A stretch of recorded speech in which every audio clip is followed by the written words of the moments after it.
A minor disagreement, a simple misunderstanding, and yet, it led to an unthinkable tragedy. A man, unlawfully arrested, tortured to death in police custody, while his pregnant wife, 7 months along, waited at home, unaware that she would never see him alive again. But here's the real shocker. His death was not an accident. It was arranged. And the person behind it? Someone you'd least expect. Buckle up, because this case will leave you speechless. One moment, he was a free man. The next, he was behind bars, and then, just hours later, he was gone. Not from natural causes, not from an accident, but from something far more disturbing, far more deliberate. What do you think about this case so far? Can you believe what's happened? Drop your thoughts in the comments below. Let's get a conversation going. And don't forget to hit like if you're as shocked as I am. Now, let's dive deeper into this unsettling story. Imagine stepping out of your home for what seems like an ordinary day, getting caught in a trivial dispute, and never returning. No warning, no goodbye, just an abrupt, merciless end. And the worst part? The person responsible didn't just want him arrested. They wanted him to suffer. His wife, 7 months pregnant, had no idea that while she was preparing for their first child, the father of that child was taking his last breath in a place meant to uphold justice. This wasn't a random act of police brutality. It wasn't a mistake. It was arranged, calculated, set in motion by someone who had the power to pull strings behind the scenes. And by the time the truth came out, it was already too late. How does a simple argument escalate to an execution? What role did his neighbor play? And why were the very people who swore to protect and serve the ones carrying out his final punishment? The details of this case will shake you to your core, because what happened to this man could happen to anyone. And the most chilling part? His story might have never come to light, if not for one crucial mistake. But before we get to that, let's go back to where it all began. It started with something small, a minor disagreement, the kind of dispute that happens in every neighborhood. A few heated words, some frustration, and then, usually, people go their separate ways. But not this time. The man at the center of this story was not a troublemaker. He was not a criminal. He was just an ordinary, hard-working individual, a husband eagerly waiting to welcome his first child into the world. He had no idea that on this particular day, his life was hanging by a thread, and that one wrong move, one wrong word, would seal his fate. His neighbor, that was where the problem started. What exactly they argued about isn't the most shocking part. It was petty, insignificant, the kind of thing most people would forget about by the next morning. But for reasons still unknown, this neighbor wasn't willing to let it go. Minutes after the argument ended, a phone call was made, and within a disturbingly short time, the police arrived. Not to mediate, not to de-escalate, but to take action. Before he could even process what was happening, they surrounded him. No questions, no warnings, no attempt to hear his side of the story. They weren't just there to talk, they were there to take him. Why such a swift response? And more importantly, why did these officers seem to be acting on the neighbor's behalf rather than enforcing the law? He protested, of course. He asked what he had done, demanded an explanation, but none came. Instead, rough hands grabbed his arms, twisted them behind his back, and the cold metal of handcuffs snapped around his wrists. His voice rose. Neighbors gathered. Some whispered. Some watched in silence. But no one stepped forward. No one intervened. He wasn't being taken to a station for questioning. He wasn't being given the opportunity to make a statement. He was being detained, immediately, forcefully, and before he could even process the gravity of the situation, he was shoved into the back of a police vehicle, the doors slamming shut behind him. As the engine roared to life and the car sped away, one haunting detail lingered in the air: the expression on the neighbor's face. It wasn't fear. It wasn't relief. It was satisfaction. Meanwhile, back home, his wife was setting up the nursery, folding tiny clothes, placing baby shoes on a shelf, smiling at the ultrasound photo on the nightstand, unaware that her husband, her protector, her partner, had just disappeared into the hands of people who were supposed to uphold the law. She had no idea that she was already a widow, and that the last words she ever exchanged with her husband had already been spoken. But the real nightmare was just beginning. When the heavy steel door slammed shut behind him, he knew this wasn't just a misunderstanding. This wasn't going to be resolved with a simple explanation. Something was wrong, deeply wrong. The room was small, bare, the kind of place where voices didn't just fade, they were swallowed whole. A single flickering light buzzed overhead, casting long, jagged shadows across the walls. And then silence. For a moment, he thought they might question him, ask for his side of the story, give him a chance to explain. But that moment never came. Instead, the real nightmare began. The first blow came without warning. A fist, hard, deliberate, crashed into his ribs, forcing the air from his lungs. Then another, and another. It wasn't an interrogation. There were no questions, no accusations. Just pain. Pure, relentless pain. Was this meant to scare him? Teach him a lesson? Or was there something far more brutal at play? His mind raced back to the argument, to the neighbor's face, to the way she had stood there, watching as he was taken. And then, a realization crept in. This wasn't random. This wasn't a case of overzealous policing or mistaken identity. This was arranged, premeditated, set in motion long before the officers arrived at his doorstep. But why? What kind of influence did she have over these men? What did she whisper into the phone to make them act so fast, so violently? Another blow, this time to his stomach. His body curled inward instinctively, trying to shield itself from the next attack. But there was no shielding, no protection, no mercy. Only more pain.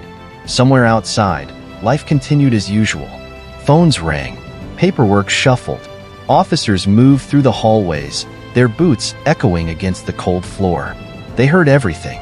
The struggle, the gasps, the dull, sickening thuds of fists meeting flesh. But no one intervened. Because this wasn't a rogue act of violence by a few corrupt officers. This was allowed, permitted, ordered. And the neighbor? She wasn't just some disgruntled citizen with a grudge. She had influence, connections, the kind that could turn a petty dispute into a death sentence. He tried to speak, to plead, but his voice came out hoarse, broken. The words barely formed before another strike sent his head snapping back. And then, something shifted. The beating slowed. The room grew quieter. But the fear? The fear only deepened. Because now, they weren't just hurting him. They were making sure he wouldn't leave that room alive. The human body can only take so much. Blow after blow, his breaths grew shorter, weaker. His pulse, fading. He tried to hold on. But the pain, the exhaustion, the sheer brutality, it was too much. His body gave out. And just like that, it was over. The officers stood there for a moment, watching. No one rushed to check for a pulse. No one called for medical help. Because they knew. They had crossed the line. And there was no one doing what had been done. But instead of panic, there was something else in that room. Something chilling. A calculated silence. Because this wasn't just a mistake. This was an operation. A plan, with steps that needed to be followed. They moved quickly. No paperwork, no reports, no calls to his family. Just a body, wrapped up and taken out like it was nothing more than a problem that needed to be erased. The morgue, that's where they dumped him. A cold storage unit, hidden away like an afterthought. And then, they went back to work. Business as usual. As if nothing had happened. As if a man hadn't just been beaten to death inside their walls. They thought they had covered their tracks. They thought it was over. They thought no one would ask questions. But they were wrong. Because outside those walls, his wife was waiting. 7 months pregnant. Preparing for their child.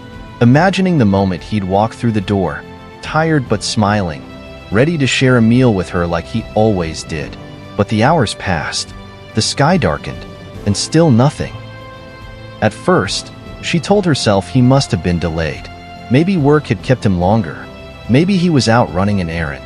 But as the minutes stretched into hours, an unease crept in. A cold, gnawing feeling in the pit of her stomach. She called his phone. Once, twice, 3 times. Each time, the same result. rings echoing into nothingness. No answer, no response. And then, someone finally picked up. Not him, not her husband, but silence. A dead, suffocating silence. Before the line went dead, something wasn't right. She knew it. And soon, she was about to uncover something far worse than she could have ever imagined. By morning, panic had turned into dread. He hadn't come home. No calls, no messages, no trace of him anywhere. And then, the questions began. His wife, 7 months pregnant, didn't waste another second. She grabbed her phone and started calling. His coworkers, his friends, anyone who might have seen him. But every call led to the same response. No one knew where he was. No one had seen him. And then came the police station. She arrived with his brother and 2 close friends, their voices sharp, demanding answers. They weren't asking for a favor. They were demanding the truth. But the moment they stepped inside, something felt off. The officers barely looked at them. Some avoided eye contact. Others whispered to each other, their expressions unreadable. And then came the lie. Your husband? He's not here. We don't have any record of his arrest. Not here? No record? The words hit like a gut punch. They knew, deep down, they knew this wasn't a mistake. Something was being hidden. But what? Desperation turned to fury.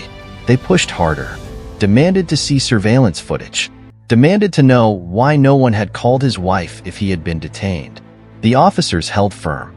No answers, no explanations, just stone-cold silence. And then, the phone rang. Not hers, not his family's, but one of the officer's personal lines. He answered, listened for a few seconds, then turned his back and walked away, lowering his voice. Whatever was being said on the other end, it was important. Minutes later, just as they were about to be forced out of the station, her phone buzzed. Unknown number. One message. A single sentence. Go to the morgue. Her hands trembled. Her breath caught in her throat. She read it again and again, but the words didn't change. The morgue. She staggered back, her mind rejecting what her body already knew. This wasn't a mistake. This wasn't a misunderstanding. Something had happened to him. Something awful. And she was about to see it with her own eyes. The drive there felt like a lifetime. Her brother gripped the wheel, knuckles white. No one spoke. What was there to say? They arrived. A deep breath. One step inside. The scent of chemicals. The eerie, suffocating cold of the room. A man in a lab coat approached, hesitating before saying her name. And then, he led them to the back. The moment the drawer slid open, the world around her collapsed. There he was, her husband, the father of her child. A man who had left home the day before, promising to be back for dinner. But now he was here, cold, motionless, gone. Bruises covered his body, deep, vicious wounds that told the story of what had been done to him. His lips were split, his wrists swollen from the handcuffs, and his eyes swollen shut. She wanted to scream, to run, to wake up from this nightmare. But this was real, and nothing would ever be the same again. They stole him from her, from their child, from a life that should have been theirs to live. But here's the thing, whoever sent that message, they knew something. And soon, the truth was about to come spilling out. But was it too late for justice? Tell me, what would you do if this happened to someone you loved? Let me know in the comments. The news spread like wildfire. What had once been a small, isolated incident had now become a nationwide scandal. A man tortured to death in police custody. A woman robbed of the father of her child. And a web of corruption that no one had seen coming. Outrage exploded. The public demanded answers. The story hit headlines from coast to coast. Protests filled the streets. Voices rose in unison, demanding accountability. But here's the question no one could stop asking. How could something like this happen in the first place? How did a minor disagreement spiral into murder at the hands of those sworn to protect? The neighbor, once a mere background character, was suddenly thrust into the spotlight. The public wanted to know, who was she? How did she have so much power? And why did she make the call that would forever change so many lives? But perhaps the most chilling question of all was this: how far did the corruption go? Were the officers really just following orders, or were they in on it from the very beginning? You see, the truth was far more complicated than anyone had imagined. Initially, the police had tried to bury the story. They hoped the media wouldn't catch on. They thought they could sweep the case under the rug, with no one the wiser. But they underestimated one thing: public pressure. Soon, the story reached every corner of the country. It became impossible to ignore. The weight of the evidence, of the victim's tortured body, of the wife's grieving heart, pushed the media to demand an investigation. And finally, after weeks of public outcry, the authorities were forced to take action. But by then, it was too late to undo the damage. Lives had already been shattered. A future had already been stolen. And so, the question remained: will those responsible ever be held accountable? Or would the system continue to protect its own, no matter the cost? This case is a chilling reminder that when power is abused, when the scales of justice tip too far in one direction, it can be deadly. But even in the darkest of times, justice is still a fight. So, what do you think should happen to those involved? Do you think they'll ever truly face the consequences for their actions? Or will the cover-up succeed in the end? Let me know what you think in the comments below. If you believe justice should be served, hit like, and don't forget to subscribe for more true crime stories that need to be heard. Because the fight for justice isn't over. Not yet.